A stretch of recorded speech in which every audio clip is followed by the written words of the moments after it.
welcome to the Midweek F1 podcast. I am your host, Nicola Hume, and as always, I am joined by commentary legend and the guy that regularly worships at the Temple of Speed, not just on Monza race weekend. It's Ben Edwards. Thank you very much, Nicola. Now, this is the podcast where we talk all things about the race just gone, and it's always the first look at the race coming up. So wherever you're watching, make sure you subscribe. If you're listening, click follow and click the bell button as well, and you'll get notifications for every time we go live. What a weekend, Ben. It was an amazing weekend in Monza. It delivered again, and as always, our first job will be to deep dive into an incident-packed Italian Grand Prix, which turned out to be the fastest Grand Prix of all time. Yes, and because there's so much to talk about, we are going to bring in our guest super early. So please welcome to the show Formula One, British touring car reporter, journalist, and basically all-round iconic queen of motorsport, Louise Goodman. That's the first time I've ever been called a queen of motorsport. I like it. Hopefully it won't be the last. Iconic queen. Oh, sorry, iconic. Even better. It's great to have you with us, Louise. Lovely to have you back with us once again. So we'll talk about Formula One. And we're also going to be talking about the We Need to Talk About feature. So we'll bring you in on that. It's about two drivers that had a coming together at Monza and some uncertain futures in Formula One too. So that's what we'll be talking about. Then we have our midweek prediction championship of the world. So I'll reveal the results from Monza. And I'm really annoyed at myself Me this too. week. But we'll reveal all later. We'll then dive straight into what we expect at Baku in Azerbaijan, a street circuit that's brought us a lot of drama. I've actually always really enjoyed, watching the Baku race, and last year it was pretty impressive with Piastri snatching a win. So lots to talk about. Right. Let's discuss Monza. That was a very impressive, very exciting race, I think. The fastest race in Formula One history, breaking records left, right and centre. And it feels like they've just delivered everything that Formula One gives on a plate within one race. Max Verstappen was back with a bang, 19 seconds ahead. He was on pole and then he won. And then we had dramas when it come to McLaren and papaya rules and all that kind of thing came into play yet again. We had good rookies, we had bad rookies, we have a lot to discuss. Yeah, no, it was interesting, as you say. And yet, ironically, I was looking back at it, the top five on the grid finished in the top 5 places at the end. But there, of course, there were changes going on, overtakes, passes, and then, as you say, different things. We'll be going into a little bit more detail of some of that, especially in the top 5 places. Decent effort from Lewis Hamilton because he had to start from 10th place, moved up to finish in 6th. He had that weird penalty, 5-place penalty, which he had to, for Monza, when you're a Ferrari driver, that was a pretty tough thing for him. But he came back. I also feel for Fernando Alonso because he didn't get a finish. He was actually going pretty well, looking on for some good points for Aston Martin. That was a shame. Well done to Alex Albon, moving from 14th to 7th. That was really impressive, but wasn't so good for Carlos Sainz, and that's something else we can talk about a little bit. And Isaac Hadjar, he did a good job too. I was sad for him that he missed out in Q1 for the first time in his career. Yeah. And to do 16 Grand Prix, and up to that point, he'd always managed to get out of Q1, but he didn't this time. But he still scored points, got into 10th. I'm just so happy for him. I mean, you know how happy I was last week when he finally got himself his first podium. And then seeing that he was knocked out in Q1, I was absolutely devastated for him because I was like, oh my God, he's finding his feet. He's now going to be up there. And he was still up there starting in the pit late. He's a boy. He is a boy.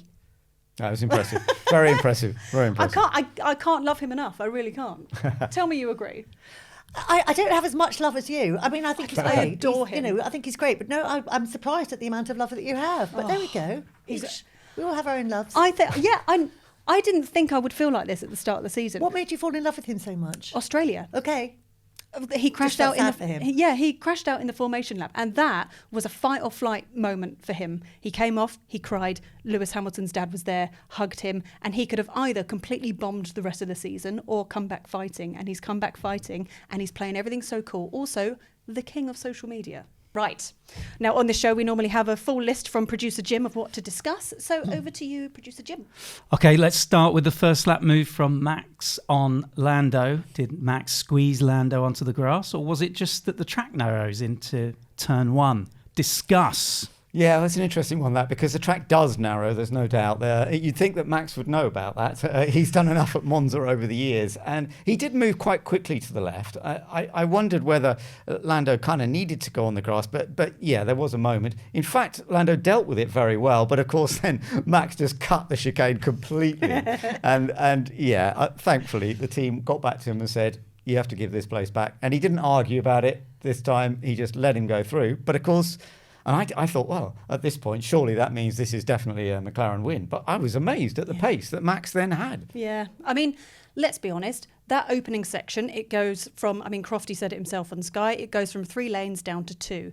This is where, as a driver, you should understand how to merge in turn. So as it comes down to either 2 lanes or down to 1 lane, it works like a zip. If you're the driver from behind, you're going to have to tuck behind, I'm afraid. We're not having straddling lanes. We're not having any of that. So Lando was behind, so he needed to learn how to merge in turn, which a lot of British drivers need to learn how to do, run over. I just always think, what would you do if there's a wall there?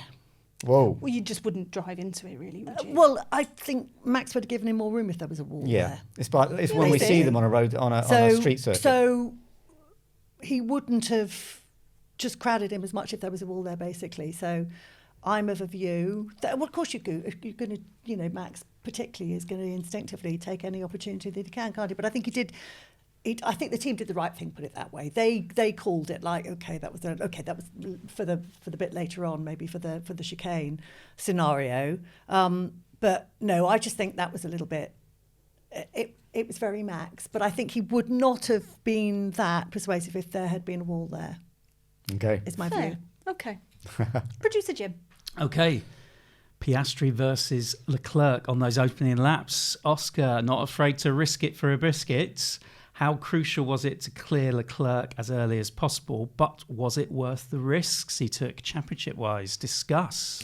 It was fun, wasn't it, Louise? It was great. It was great to see the battles between them. Funnily enough, we will be talking about Baku later on in this, and that the battle, what Piastri did to Leclerc last year at Baku was outstanding. The two of them race well together, don't they? Listen, that's what you want to see whenever you turn on to watch a Grand Prix, isn't it? Any kind of motor race. You want to see drivers going wheel to wheel against each other and giving it their all. So I thought it was absolutely brilliant. Those first few laps, there was just so much going on. As is so often the case, that's when you're getting all of you jostling in, and then the race will settle down a bit. But it was brilliant to see close wheel to wheel action. And I thought it was great. I loved it. I literally have nothing to add because I agree with all of the above. So of course, there's always a bit of sadness that there's no Ferrari podium as well at Monza, isn't there?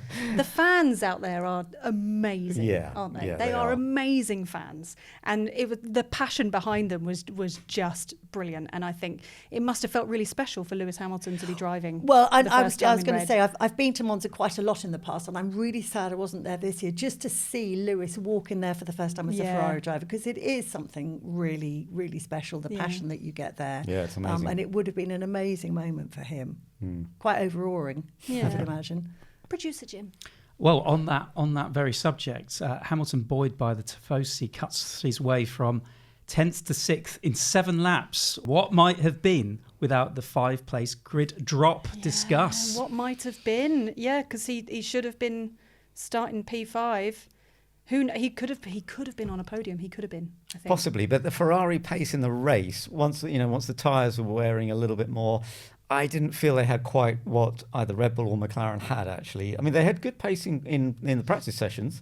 At one point, I thought they were really going to be battling. And of course, the times are so close. When you watched qualifying, the times at this time, in the past, Louise, we've seen many big gaps, haven't we, in Formula One, but the gaps are so tiny at the moment. And at Monza as well. I don't know what it is about Monza. Monza had the closest ever finish in a race, didn't it? Monza always sets records for things. But I think from Lewis's perspective, I'm just so pleased to see him with his mojo back, basically. Yes. In that Ferrari doing, what might have been. But as Edmund Irvin used to say, if my auntie had, she'd be my uncle. That's F1, isn't it? You can say it on this podcast, backwards. by the way. It's perfectly fine. If my auntie had balls, she'd be my uncle. Beautiful. Wrong Producer accent, Jim. but good line, isn't it? Okay, Carlos Sainz troubling the stewards again. First, he didn't use the correct runoff area when he went through the second chicane, then comes together with Behrman at the same corner. What is going on with Carlos at the moment? Discuss. I think we just need to take a moment's silence for Carlos Sainz fans that are just clearly having a tough time at the moment. It seems like the last few races, it's just been either mistakes or things going against him. It just Doesn't seem to be working out for Carlos at the moment. Yeah, he's just going through a little bit of a patch. I think he'll come back. I mean, I do rate him, but he didn't have a great weekend. And that cut across the chicane, I thought, why did you do that? I mean, he's an experienced racer. Quite why he did that, I don't know. And then that incident, it was a bit of both, that one, but even so, it wasn't ideal. So, yeah, it wasn't his perfect weekend. No, I'm the same as you. I really feel for him. I think he will bounce back. He's a great racer. He's Yeah. got all that experience. You know, Williams took him on for a reason. And he's got all the talent, but he's just going through a bad phase at the moment. And I think it's kind of like when you're on the back foot, you know, sometimes it takes a while. I mean, look at Lewis before the break. Sometimes you do need a bit of a break to reset, get your head straight. And I feel like that's what Carlos needs at the moment. He just needs a bit of a reset and to sort of show the magic that we know he's got. It's just going against him at the moment. Yeah, I agree. Yeah, he's definitely got talent, plenty of talent. Producer Jim. Okay, time for good rookie, bad rookie. Good rookie. Bortoletto out-qualifies the Hulk and finishes 8th with Audi backing next season. How far can Bortoletto go? Discuss. Every race, he's just getting better and better, isn't he? He's absolutely one to watch. He really is. And I mean, he had so little experience coming into this season, the least experience of all the rookies. Yeah. No time in the car. So, you know, I think he kind of flew under the radar a little bit to start off with. But you've only got to look at his back, you know, his track record. He's a really, you know, special driver. And you listen to Jonathan Wheatley talking about him now. I mean, they know they've got a real gem there. And we're now seeing that coming through. We're seeing the polish starting to happen, and he's shining through. He's doing a really good job. Yeah, I agree. No, Bortoletto, very impressive. Of course, he came through from the Formula 2 world.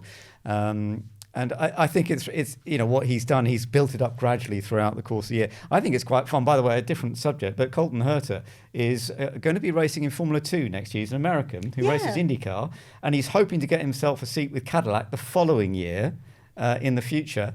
Well, Bortoletto has proved that you can deliver a great performance in Formula 2 and then shine in Formula 1.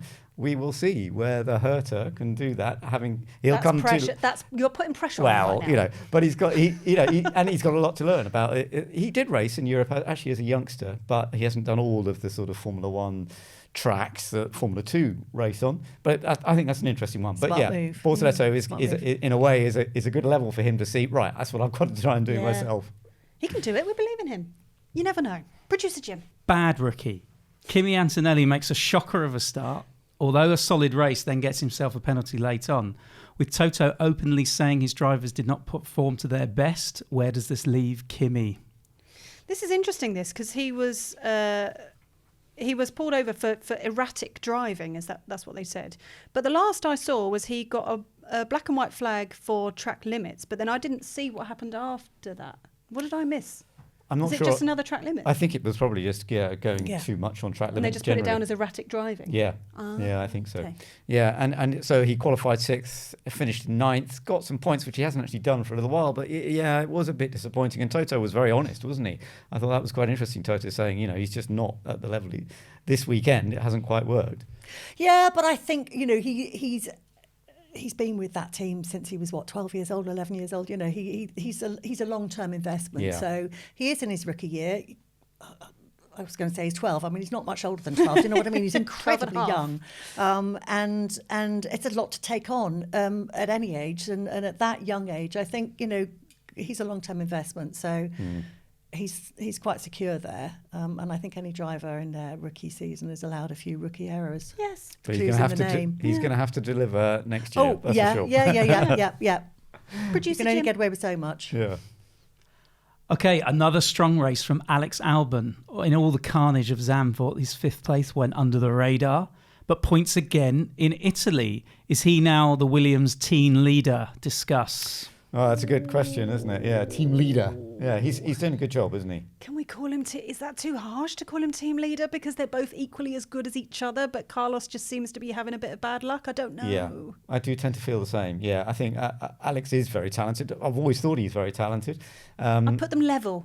Yeah, in a way. They'll have weekends where it works for one and the other, I think, don't you? I think Williams will put them level as well because they're equally invested in both drivers. I think for Albon, what I really love is just the comeback story of Albon. You know, if you think back to his early years, all the pain that he went through with Red Bull. So the fact that he is now coming through, and the promise that he always showed is he's matured into a fantastic driver. It's so lovely to see him getting the results, and I think I'm enjoying seeing the growth of that team as well. As it, such a historic team. I remember Williams back in the old days of Frank and Patrick, and then obviously we had the downturn. So it's lovely to see the team coming back and getting up there. And as I say, lovely to see Alex being able to be, in the driving seat as part of that change as well. Producer Jim. Okay, the big one. McLaren pit late for soft tyres. Oscar goes first despite being behind Lando to cover off Leclerc. Lando then has a slow stop and comes out behind Piastri. Was it the right call of the team to get Oscar to let Norris back through? Discuss. Okay, I mean, this seems to be the talk on everyone's lips at the moment as to whether it was the right call or the wrong call of swapping places. Your thoughts, please, Ben, before I tell you mine. Well, yeah, no, okay. I mean, I understand it. I understand, this is very much how McLaren has sort of been going through this year and saying, yeah, we allow them to race against each other, but there are team rules in place. And it is a tricky one to make that kind of decision, but I do understand it in this case that, Piastri was asked to give it back, and I understand him on the radio being a little bit complaining, but doing it immediately. But the team have to be able to continue this in a consistent way, and sometimes it may be very difficult to repeat it in another way. So whether this is going to work or not, what it is doing at the moment is it's keeping the relationship between Piastri and Norris actually quite efficient, because one is not resenting the other, I don't think, as yet. And that is probably quite important still. We've still got 8 races to go in this championship. There's still a lot can happen. So it's an interesting one. I thought it was complicated. It was a complicated situation. Listening to the conversations, when they were having the conversation with Lando about we're looking to do this, theoretically speaking, it was Lando's choice to come in first. Yes. And so he kind of went with the team to help them with their strategy with Ferrari. So there's that element of it. But it's just, I think at the end of the day, these things happen in racing. Where do you draw the line? Yeah. Where do you draw the line? So do you say, oh, well, actually, he didn't get such a good breakfast this morning, so we're going to, do you know what I mean? That's a daft example, but do you know what I mean? You've got to call the line somewhere that mistakes happen, things happen in Formula One. And in the same way that a driver can make a mistake, a team can have some kind of issue. So you can't micromanage all of those situations at some point. It is part of racing. I also wonder, it's coming to you, Nicola, but I also wonder, it would have felt so different if it had been first and second rather than second and third. The points difference you get first to second, second to third, and then swapping back would be far more painful. Second to third is not quite so painful, and you can sort of understand Piastri allowing it maybe a bit more. I don't agree with it. I don't agree with the place swap at all. Right. This is a tricky... On the podcast last week, we got many comments about the fact that we are apparently a pro-Lando British bias podcast, which I assure you we are not. We support pretty much everyone. I mean, everyone knows I'm a big Max fan. But I think both Piastri and Norris are great. Both of them are equally fantastic. Yeah. And I think listening to Oscar's radio message, he was like, well, pit stops are a part of racing. I thought we discussed this. Yeah. He shouldn't have had to give that place back. It's just one of those things that happens. And I think they might have made a rod for their own back if we get towards the end of the season and it ends up so close on points. If Lando wins the championship by a couple of points, we're all going to talk about that moment, should that moment have happened. Because for all we know that Lando didn't finish the race last week, but that might happen to Oscar. All it takes is an Oscar DNF and they're back and really close again. And then it's game on. So then that really means... That's such a dramatic thing to do to make them swap places for Lando to get that P2, that could change everything towards the end of the championship. And I just don't know if that was the right choice. There's no clear line on it because there's so many different views you could take on it. Yeah. So many different views you could take on it. I suppose you could say that they've got to manage Lando and his kind of...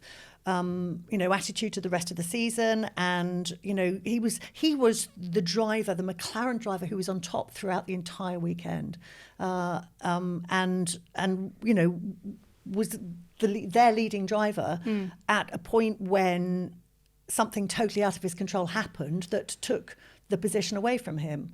So I'm playing devil's advocate here. Yeah, do you know what I get mean? that. Because And if he's played by the team game and then effectively been had over by that mistake, lost those points through no fault of his own, then how do you manage Lando's attitude towards the rest of the season when you're... I remember Lando had to give a place to Piastri last year, hungry. but it took quite a few laps, didn't it, before he did? Yeah. Because, it was an under... stop, it stopped him earlier than Piastri gave him the advantage, and then they asked him to swap it back. It took a little while to do that. There is also the element of how did Lando feel? No driver wants to be given a place, do they? They want to win it. So how did Lando feel? It was interesting that he was really quiet on the radio thereafter, wasn't he? So he's probably thinking, that's not going to look good on me, is it? It looks like the team are favouring me and everybody's going to be coming at me now that everyone, Did you hear what Max said? Yes. He was being, not just on the radio, but he was being interviewed after by Dutch media. I didn't hear and it they went, if afterwards, that was but- you, would you give the place back? He went, no, absolutely not. Yeah. And even Toto Wolff thought it was a strange decision, didn't he? Yeah. Yeah, as a team boss, he thought that was a strange decision. I don't think anybody could deny that it was a strange decision. It'll really be interesting to see what happens at the end of the season. It depends on the other decisions they have to make now. Yeah. And they've really complicated things for themselves. They have They a have. bit. Yeah. Yeah. Producer Jim. Okay, Life After Captain Christian special. Max takes a 2023 vintage win by destroying the opposition.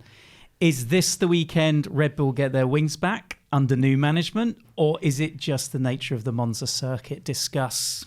Ben? Well, I was really surprised at the outright pace, I have to say, all the way through that of Max Verstappen, because I thought, okay, he qualified brilliantly, but what kind of surprised me then was his race pace and looking after the tyres incredibly well, and the way he was able to pull away.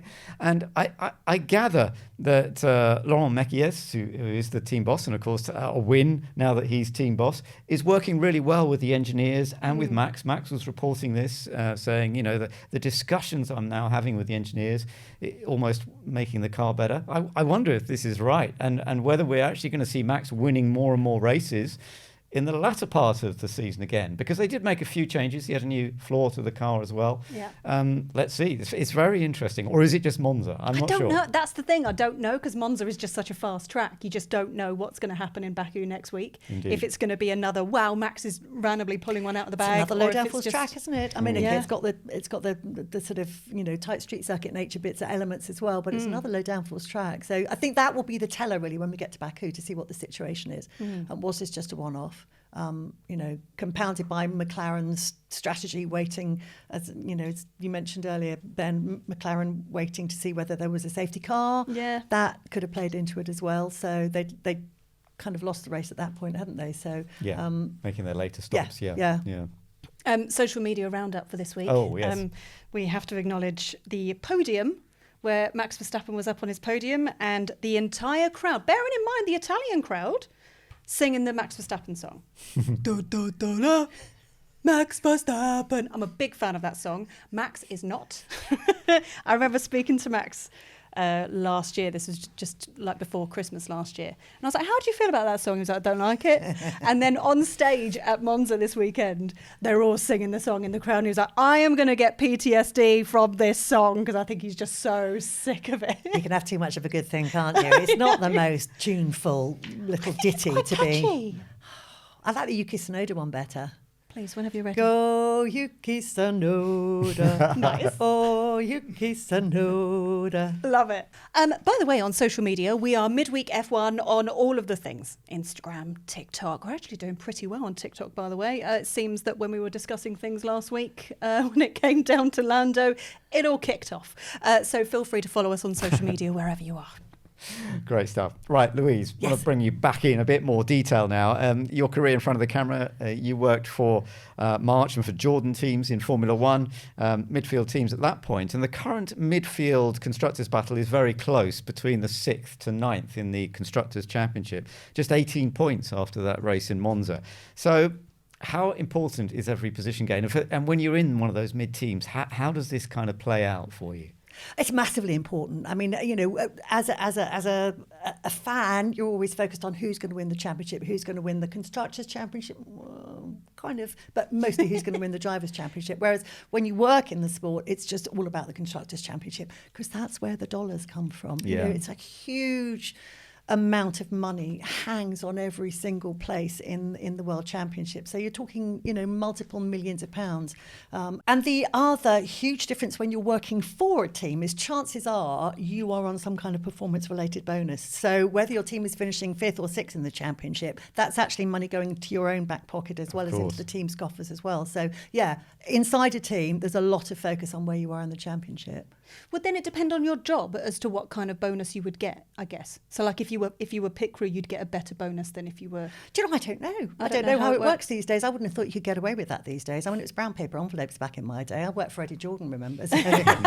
Swallows. Right, we have to talk about contracts, because that seems to be the talk of the town at the moment. We've had the summer break, what we would normally call silly season, and nothing's really come out of it. We've just heard that Pierre Gasly is now staying on longer at Alpine, but we still don't know the second driver. It seems like the driver lineup for next season isn't as wrapped up as I thought it would be right now. I thought we would be more summed up by now, but we're not there yet. No, it's interesting, isn't it? Quite often in August we would get it sorted out. Yeah. In the older days, it used to go right through, didn't it, into sort of Christmas, New Year when we would learn. But in modern days, they do tend to make these contracts earlier on. But I do understand it a little bit with the number 2 driver. Sometimes it can take a little while to make it happen. What do you think about Colapinto? I mean, do you think that he's going to be able to hold on to that? I mean, who knows? I mean, who knows what's going on in the team? Sort of. I mean, there's all these rumours around about, you know, leadership of it. And I quite fancy a sort of Bernie, Christian, Flavio, little gang, get the gang back together. It'd be quite fun, wouldn't it? Let's face it. That would stir a few things up, wouldn't it? Would. Yeah, I mean, I think in many ways the teams kind of need to, because they are businesses and multi-million-dollar businesses, they kind of need to report to a certain extent more to, you know, their partners as to what's going to be happening in the future. That's not to say that the partners are saying, right, take this driver over that driver, but it's not just the one team boss leaving it to the last minute and playing drivers off against each other. It's a slightly more formal process these days, isn't it? So whether that, you know, what part that's playing in it, or who knows? Who knows? So do you think potentially, like, if the rumours of Christian Horner coming in, that then might tweak their thoughts on who's going to be driver number 2? Do you think like he would then come in and have an opinion on that sort of I don't know. Oh, yeah. You'd always have an opinion. I mean, yeah. Yeah, we could be putting 2 and 2 together and making 17. I mean, who knows? Who knows what's going on? I think it's so difficult unless you're right on the inside to actually know what is going on inside somewhere. Yeah. So yeah, I mean, but back to the Colapinto question. I think he's an attractive driver in many ways. You know, he brings a massive amount of support with him. Sponsorship. That's always got an appeal. He's not a bad peddler. You know, he has flashes. So, but there are other options out there as well, aren't there? So. Yeah, but there's another one actually I wanted to ask you about, which is Mercedes, because it does look now as though both George Russell and Kimi Antonelli are going to be together for Mercedes. But just looking at what Antonelli's not been shining in this last sort of section of Formula One. If you were running that team, if you were the boss of that team, would you make that same decision, go for both Russell and Antonelli?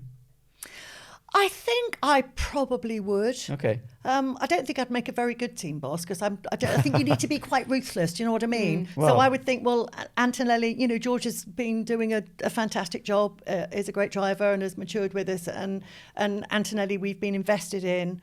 And, you know, can you give a driver one season? And I mean, listen, some teams give a driver one race and, you know, then they're out. So Red Bull are pretty famous for giving drivers a few races and then that deciding. might have been the team I was referring to there. But yeah, and I think another thing to bear in mind is we've got such huge change in the regulations next season as well. Yes, so I agree. It's one less variable, isn't it? If you know the drivers that you're dealing with, there's a lot of change. You need some constants going into 2026. I think actually having talented youngsters like Antonelli going into a completely new form of Formula One car, that might well help, because I think sometimes the youngsters can adapt more quickly. Yeah. So that can work for you. Yeah. They're not set in their ways. No, exactly. So, they'll drive a bus. Yeah. You know, whereas I think that the further you get into your career, you want the car how you want the car. car, don't Exactly. you? I feel like there's probably going to be more drastic changes at the end of next season. Once they've now done that one season with the new regulations, then it'll be all change, please. Quite, Yeah. because we know Yeah. Max's contract goes on next year, but Yeah. after that, it could all change. Who knows? Indeed. And that's another thing you always get, isn't it? There's one kingpin that's kind of, and then Yeah. once that's gone, everything else falls into Yeah. place. So Interesting times. Mm. Okay, so we're into the we need to talk about now. So we're talking about lots, but there's something else we need to talk about. And it's all about what's going on, actually, funnily enough, at Red Bull and their second seat. Because, of course, Max Verstappen is so dominant. And we've seen Yuki Tsunoda have contact with Liam Lawson with Racing Bulls. That was a bit unfortunate that, effectively they're almost teammates. Yeah. And to make a little bit of contact like that was just unfortunate. But what do we think about Red Bull going forward? Because Max Verstappen is so dominant, but who's going to be alongside him going into next year? This is one of the big questions, of course. who wants to be? I mean, it is the poison chalice, really, isn't it? That second Red Bull seat. It's a tricky one. I mean, maybe the fact, as we've been talking about the regulation changes next year, that actually is going to make it a little bit easier because that car is going to be so radically different. It's not going to be a Max Verstappen car. It's going to be a 2026 Formula One car. So you're kind of starting again. So that could make things easier for whoever is in that second seat. Exactly but I mean, my who theory. would you go with? Okay. I think I've said this before. I think potentially Yuki Tsunoda follows Honda, becomes reserve driver for Aston Martin. Isaac Hadjar steps up into the second seat of Red Bull, but that's perfectly fine because it's brand new regulations and they're essentially starting from scratch. So it'll be Isaac and Max Red Bull seats. Racing Bulls. Where's Liam going? Liam, I'd keep Liam there. I feel like he should stay there. I know that he's got it in him and he should stay there, and that's great. And they should bring in Lindblad. Really? Yeah. Mm. I don't know. It makes me sweat, this So you've question, just because I don't know. You've just bonked Yuki out. No, Yuki's going to move with Honda, stay with Honda, and be reserve driver for Aston Martin, because eventually, we're not... Lance Stroll ain't going nowhere. So I think eventually Fernando's going to go, okay, so I'm going to make my way, and then Yuki will step in. I don't think, though, that Yuki will want to say, do you know what, I'll just stand on the sidelines for a year and... I just think because he's got such a strong partnership with Honda that I don't know, unless he's theory. absolutely guaranteed to be smashing championships in a Red Bull, he'll end up sticking with that partnership with Honda. And to be fair, who wouldn't want to drive the Adrian Newey Aston Martin? Exactly. Yes, indeed. That's a very good point. Yeah. That would be a lure, wouldn't it? Yeah, It would. but it will be replacing Fernando because Lance won't go Yeah. anywhere. And I do think that Hadjar going to join Max Verstappen at Red Bull it makes a lot of sense. They're not going to do it this year, but for next year, it would seem to make a lot of sense because we have been so impressed with what Hadjar's done. Yeah. Yeah. I can just see it. I can just feel it. Yeah. Well, Right. Let's look ahead. We are going to look ahead now because we're going to look ahead to the Azerbaijan Grand Prix in Baku, which is a real challenging street circuit, very fast down the straights, but some twisty bits up very steep hills. It's a place that Charles Leclerc has been remarkable in qualifying. He's qualified on pole the last 4 times and he still hasn't won it. And Piastri stole it away from him. Brilliant move last year. So I think it's a very interesting race, actually. It's a race that Verstappen has won, but funnily enough, Sergio Perez won twice. Is what I wanted to say. I feel like we're really going to miss Checo next time. It really suited Perez, this track. And he's not there, of course, but he will be back next year with Cadillac. Yep. It has always suited him. Piastri, obviously, getting his win there last year. Very talented. But now we're going to have to start thinking about who is going to win. I don't know.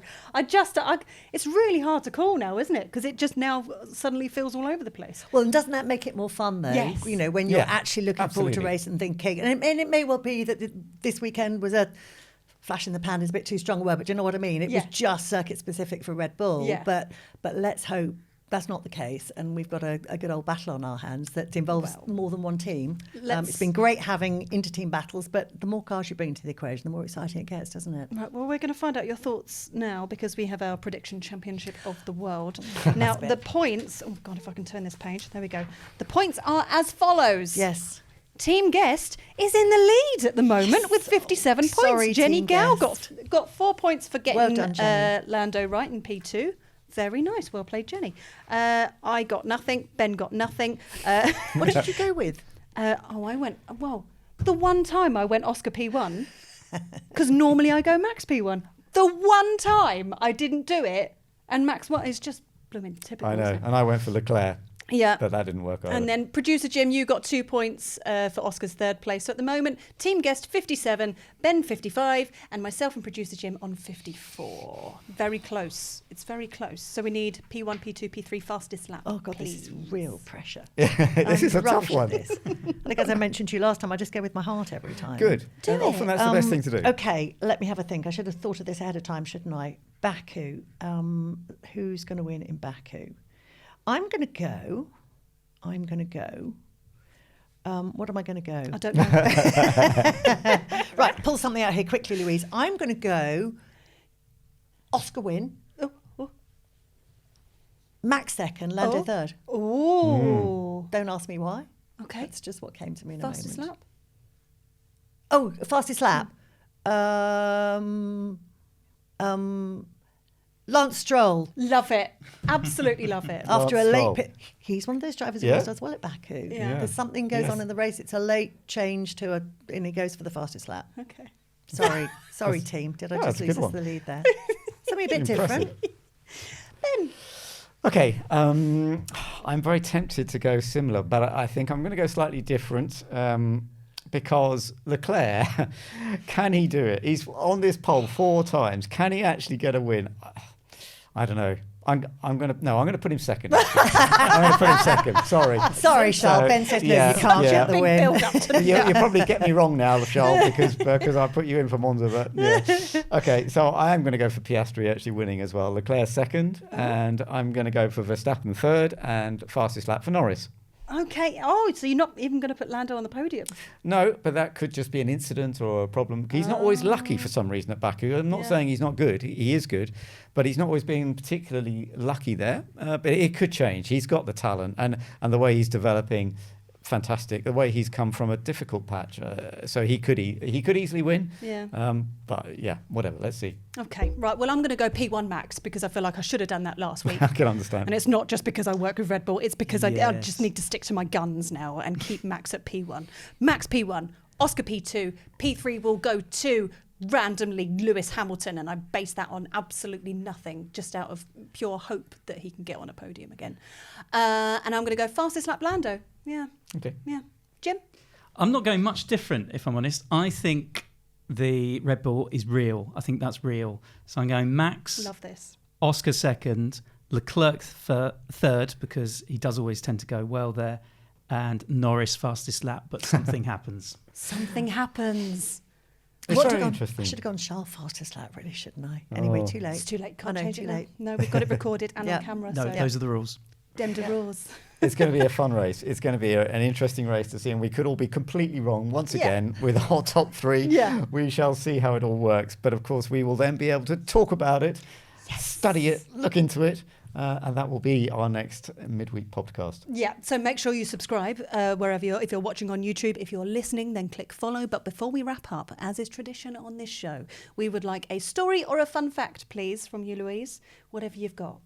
Well, I thought I would tell you a story about Steve Ryder. Oh, Oh, lovely. wonderful. Steve Ryder, who I worked with for many years in Formula One, Yeah. and then has been our lead presenter in the British Touring Car Championship here in the UK for many years as well. But Steve is an absolute doyen of broadcasting. I mean, Ben, you will I know, him having worked with him, well with fantastic, him, and fantastic. just one of the funniest people Indeed. I know. He is got such a dry sense of humour, which always comes to the fore. Steve hosts and has done for many years the British Touring Car Awards evening.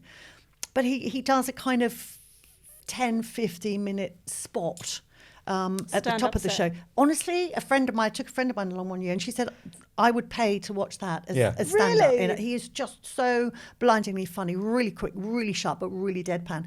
And one of my favourite Steve stories, and obviously, it was a really emotional actually when his last race with us, just back in the summer, and just the outpouring of love from everybody. And we got some lovely messages, including from the likes of Lando and Oscar, who had come through on the British F4 package. Yeah. So, but one of my favourite Steve stories, we have a reverse grid race in race 2. race 3. So after race 2, it involves somebody pulling out a ball out of what I like to call the fishbowl of destiny.